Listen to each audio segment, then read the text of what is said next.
Hello everyone. जैसा कि हम लोग अपने अंतिम कक्षा में होम रूल लीग के बारे में और गदर पार्टी के बारे में स्टडी किए थे, थोड़ा अध्ययन किए थे, उसके बारे में समझे थे कि होम रूल लीग क्या था, जो भारतीय आंदोलन के दौरान, भारतीय स्वतंत्रता आंदोलन के दौरान बना था, और गदर पार्टी जो भारत से बाहर जिसका स्थापना हुआ था वो बना था। उन दोनों के बारे में हम लोगों ने डिस्कशन किया था और अच्छे से डिस्कशन किया था और समझा था। आज हम लोग उसी टॉपिक को आगे बढ़ाते हुए, भारत में राष्ट्रवाद को आगे बढ़ाते हुए, मॉडर्न हिस्ट्री के कुछ कुछ पार्ट को आगे बढ़ाते हुए हम लोग यहाँ पर चंपारण सत्याग्रह, उसके बाद इसमें गांधी जी का आगमन जो हुआ उसको भी देख लेंगे साथ में, और इसको पढ़ने का कोशिश करेंगे यहाँ से। और एक एक पॉइंट को, एक एक पहलुओं को जो चंपारण सत्याग्रह से जुड़े थे उनको हम लोग आसानी के साथ समझने का प्रयास करेंगे। इसके क्या कारण थे, इसका क्या उद्देश्य था और इसका क्या परिणाम हुआ, इन तीनों चीज़ों को हम लोग देखने वाले हैं। सबसे पहले यहाँ पर जो लिखा हुआ है बोर्ड पर देख रहे हैं आप लोग, चंपारण सत्याग्रह। सबसे पहले ये सत्याग्रह का क्या अर्थ होता है, ये आप लोग वीडियो जब पूरा देख लीजिएगा तो उसके बाद आराम से इस वीडियो के नीचे कमेंट कीजिएगा कि सत्याग्रह का क्या अर्थ होता है। ये आप लोगों से प्रश्न है, हम अपने अगले वीडियो में सत्याग्रह का मीनिंग जरूर बताएंगे। चलिए देखते हैं चंपारण। सबसे पहले आपको इसके बारे में अध्ययन करने के लिए आपको ये पता होना चाहिए कि अभी जो ये चंपारण है वो है कहाँ पर है। चंपारण के बारे में अगर बात करें तो चंपारण अभी बिहार में पड़ता है, और बिहार में भी ये बिहार में दो डिस्ट्रिक्ट है बिहार में। एक है पूर्वी चंपारण और एक है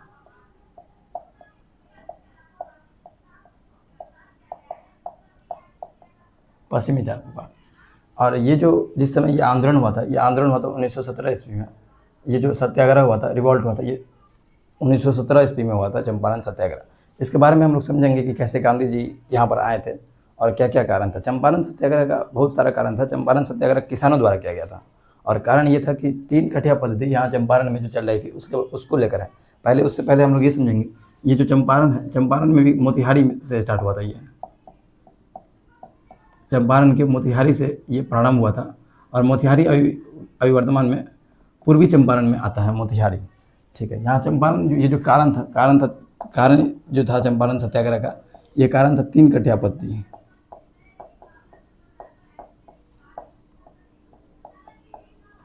यहाँ पर 3 कठिया पद्धति का मतलब होता है कि उस समय जो है चंपारण में 1917 के समय में अंग्रेजी रूल था, अंग्रेजी शासन था। तो वहाँ के किसानों को कहा गया था कि तुम अपने ज़मीन के 3/20 भाग पर, यानी 3/20 भाग पर उनको अनिवार्य ढंग से जो है तुमको नील की खेती करनी होगी। नील की खेती को लेकर ये समस्या थी, नील की खेती को लेकर।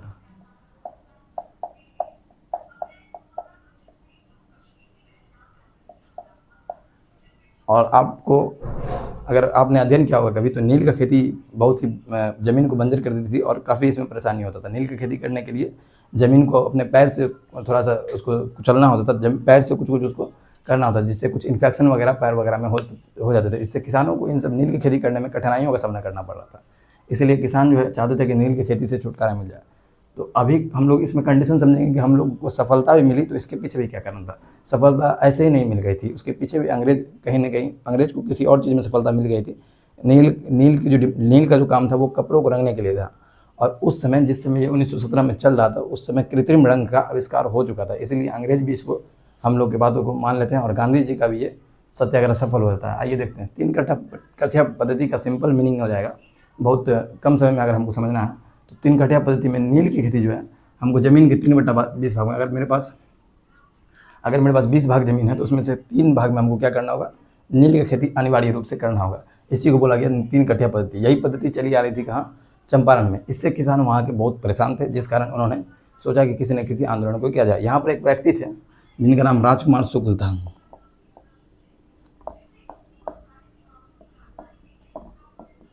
राजकुमार शुक्ल नामक व्यक्ति जो गांधी जी के बारे में पढ़ चुके थे, गांधी जी के बारे में जानते थे कि गांधी जी क्या है, नहीं है, कौन है। एक साइड हम लोग समझेंगे हम लोग महात्मा गांधी को, जिन्हें हम लोग राष्ट्रपिता कहते हैं। इनका बहुत बड़ा रोल है हमारे देश को आज़ादी दिलाने में। महात्मा गांधी का आगमन, यानी महात्मा गांधी जो थे दक्षिण अफ्रीका से वापस लौट गए थे 9 जनवरी 1915 ईस्वी को। महात्मा गांधी के बारे में राजकुमार शुक्ल को पहले से ही पता था कि गांधी जी एक ऐसे व्यक्तित्व थे जिन्होंने दक्षिण अफ्रीका में बहुत सारे आंदोलन करके, बहुत सारे प्रोटेस्ट करके, वहाँ जो भारतीय रह रहे थे उनके लिए बहुत सारे जो प्रोटेस्ट सब कर करके उनको जो है बचाए थे वहाँ पर दक्षिण अफ्रीका में। बहुत सारे प्रोटेस्ट किए थे दक्षिण अफ्रीका में, और वहाँ महात्मा गांधी जो है वहाँ पॉपुलैरिटी वहीं से उसको मिलना शुरू हो गया था महात्मा गांधी को। उनके बारे में ये राजकुमार शुक्ल जानते थे कि महात्मा गांधी एक ऐसे व्यक्ति हैं जो जिनके सहायता से हम लोग हो सकता है तो ये जो है समाप्त कर सकते हैं। तो राजकुमार शुक्ल जो है इनका मुलाकात होता है गांधी जी से, इनसे मिलते हैं ये गांधी जी से मिलते हैं लखनऊ अधिवेशन में।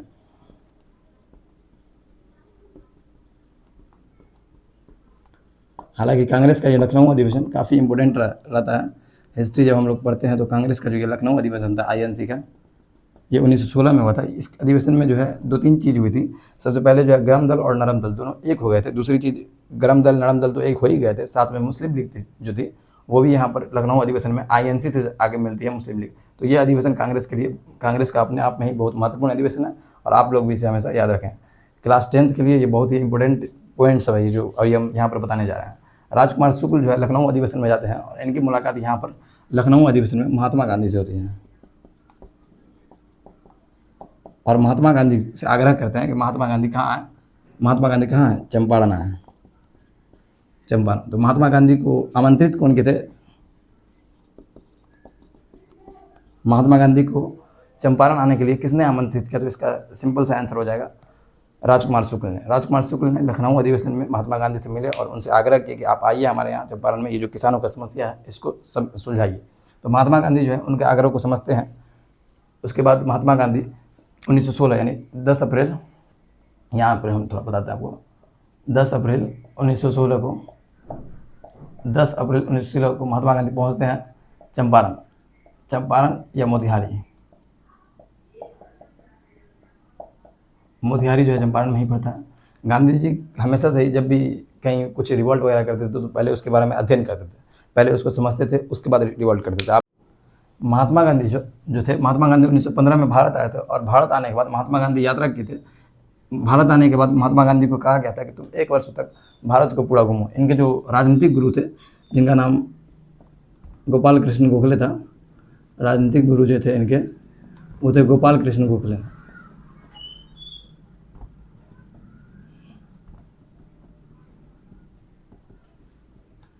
इनके जो राजनीतिक गुरु थे महात्मा गांधी के वो थे गोपाल कृष्ण गोखले। इनको याद रखिएगा आप लोग। इन्होंने बोला था कि तुम, गांधी जी को बोले थे कि तुम 1 वर्ष पहले भारत की यात्रा करो, उसके बाद किसी भी तरह का रिवॉल्ट करो। तो ये गांधी जी पहले से ही कुछ पहले उसके बारे में जान लेते थे, समझ लेते थे, उसके बाद इसका काम किया करते थे कहीं पर। तो वैसे ही गांधी जी जब 10 अप्रैल 1916 को चंपारण के मोतिहारी में पहुँचते हैं तो उन्होंने कुछ दिन उसका निरीक्षण किया, और उन्होंने पाया कि ये जो सिस्टम, ये जो पद्धति चली आ रही है वो कहीं ना कहीं गलत है किसानों के लिए। तो गांधी जी ने 19 अप्रैल 1916 ही नहीं होगा, यहाँ पर 17 होगा, और यहाँ पर भी 17 होगा, ठीक है। तो गांधी जी जो है 19 अप्रैल 1917 को मोतिहारी में ही फिर से यहाँ पर चंपारण आंदोलन का स्टार्ट करते हैं। चंपारण सत्याग्रह प्रारंभ करते हैं। चंपारण सत्याग्रह यहाँ पर गांधी जी स्टार्ट करते हैं। इसके बाद जो है चंपारण में जो अंग्रेज सब रहते हैं, अंग्रेज ऑफिसर सब मिल के गांधी जी से कहते हैं कि ऐसा करते हैं हम लोग, एक जांच समिति का गठन करते हैं। तो यहाँ पर चंपारण जांच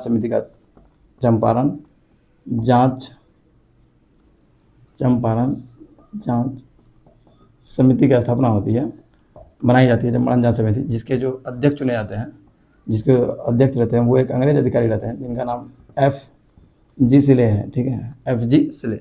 और इनके जो सदस्य रहते हैं, इनके सदस्य में बहुत सारे लोग थे। इनमें महात्मा गांधी को याद रखना हम लोग को, महात्मा गांधी भी इसके सदस्य रहते हैं। ये जो जांच समिति थी, इन्होंने जब जांच किया पूरे चंपारण में इस चीज़ का कि क्या ये सही है नील की खेती करना या गलत है, तो यहाँ पर इन लोगों को पता चला कि ये जो नील की खेती है ये पूर्ण रूप से क्या है, पूर्णतः गलत है। क्या है? पूर्णतः गलत है। यहाँ पर इन लोगों को पता चल गया कि ये जो खेती है, ये जो 3 कटिया सिस्टम है, ये पूर्णतः क्या है, खराब है।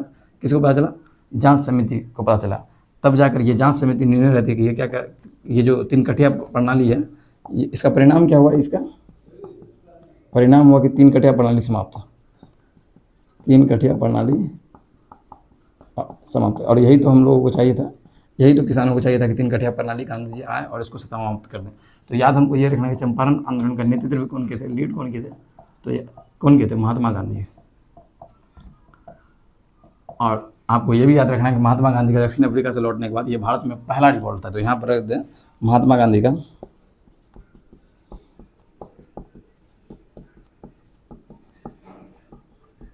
महात्मा गांधी का ये भारत में आने के बाद बिहार की धरती से ये पहला रिवॉल्ट था और बिहार की धरती पर सबसे पहले उनको सफलता मिली थी। तो महात्मा गांधी का ये पहला सफल सत्याग्रह था, सफल सत्याग्रह था।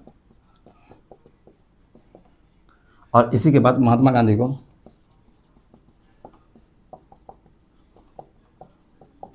महात्मा की उपाधि मिली, महात्मा की उपाधि, ठीक है। और महात्मा की उपाधि किसने दी थी? रविंद्रनाथ टैगोर। इस तरह से ये आंदोलन चला और महात्मा गांधी को सफलता मिल गई। यहाँ पर एक चीज़ हम लोग को और कारण में याद रखना है, एक पॉइंट और, कि इस समय तक जो यूरोप था, यूरोप में कृत्रिम रंग बन चुके थे और अंग्रेज सरकार कहीं ना कहीं चाह रही थी कि ये जो 3 कट्ठा प्रणाली है या नील जो खेती हम करवा रहे हैं किसानों से, इससे हम लोग भी कहीं ना कहीं छुटकारा पा लें। यही कारण था कि अंग्रेज इन लोगों का बात को मान गए, ठीक है। हालांकि अंग्रेज यहाँ पर 3 कट्ठा जो प्रणाली चला रही थी, अंग्रेज पहले से इसको ख़त्म करना चाह रही थी, लेकिन अंग्रेज के जो नीले बगान किसान थे जिन्होंने इस चीज़ में पैसा को इन्वेस्ट कर रखा था, तो वो लगान को बढ़ा दिए थे, कर को बढ़ा दिए थे, जिस कारण उस समय थोड़ा सा उग्र हो गया और उस समय क्रांति हुई। क्रांति तभी होती है जब आदमी जब ज़्यादा परेशान हो जाते हैं, ठीक है। तो यहाँ पर जो था ब्रिटेन गवर्नमेंट जो थी वो भी चाहती थी कि कहीं ना कहीं हम लोग इससे भी छुटकारा पा लें। इसी कारण ब्रिटेन गवर्नमेंट भी इस आंदोलन को सफल होने में कहीं ना कहीं तो रोल आ जाता है उनका भी। और गांधी जी भी कहीं ना कहीं पहला सत्याग्रह करते हैं और वो सफल हो जाते हैं, तो इससे पूरे भारत में गांधी का पॉपुलैरिटी और बढ़ जाता है।